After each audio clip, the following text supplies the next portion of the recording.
हामी चाहिँ उहाँ पारीदेखि मनरेदेखि आएको यतातिर यो सक्दु आइए अहिले चाहिँ हामी अब हामी जाने चाहिँ यता जाँदैछौँ। अब यी पछाडि सुरेश दाइ छ, अगाडि श्रीराम नवीन छ।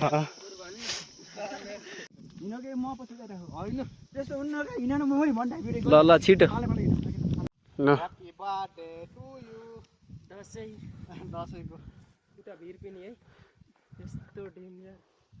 खसा चाहिँ फेरि राम्रोसँग नवीन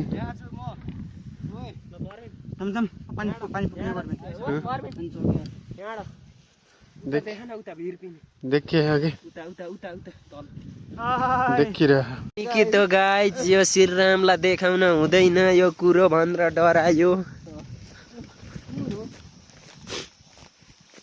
धेरै गाह्रो छ है त्यहाँ जान, तर त्यति गाह्रो नि छैन। गराइदिएको इन्टरभ्यूको लागि मरिहत्ते गरिरहेको छ। यो जबरजस्ती इन्टरभ्यू लिन खोज्छ। कति रमाइलो।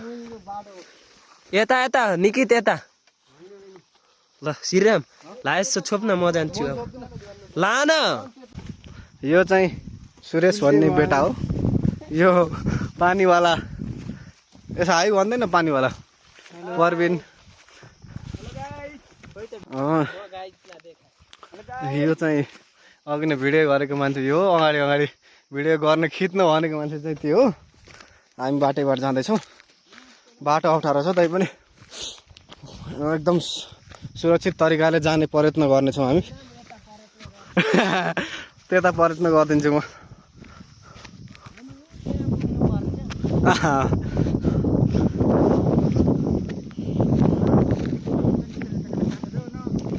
अब म यहाँ भिडियोग्राफर हो र।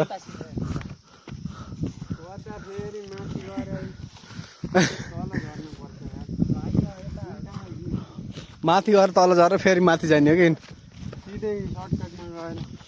लचक्क भयो। हामी चाहिँ यो साउने थुमको यो डाँडो हो होइन। हामी यहाँ यतिजना छौँ। त्यहाँ जान अलिक गाह्रै छ। जान त जान्छौँ होइन।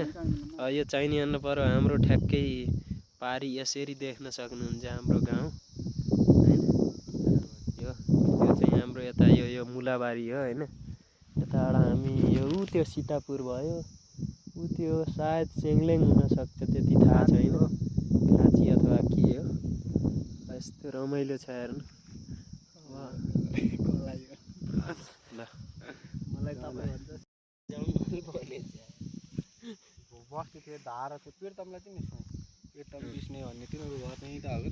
अहिले चाहिँ हामी यो माथि साउनेको थुम्कामा आएछौँ। हामीले मासु पकाएर खाने कार्यक्रम छ। यहाँ चाहिँ साथीहरू मासु पकाउन लसुन प्याज काट्दैछन्।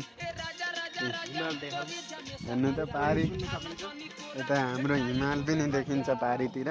धेरै राम्रो छ यहाँ हेर्नु त हिमाल। अर्घाखाँचीको यो पर्यटकीय स्थलै हो यो एकदम। तर धेरै दुःख छ, बाटो चाहिँ अप्ठ्यारो छ यहाँ आउनु। हेलो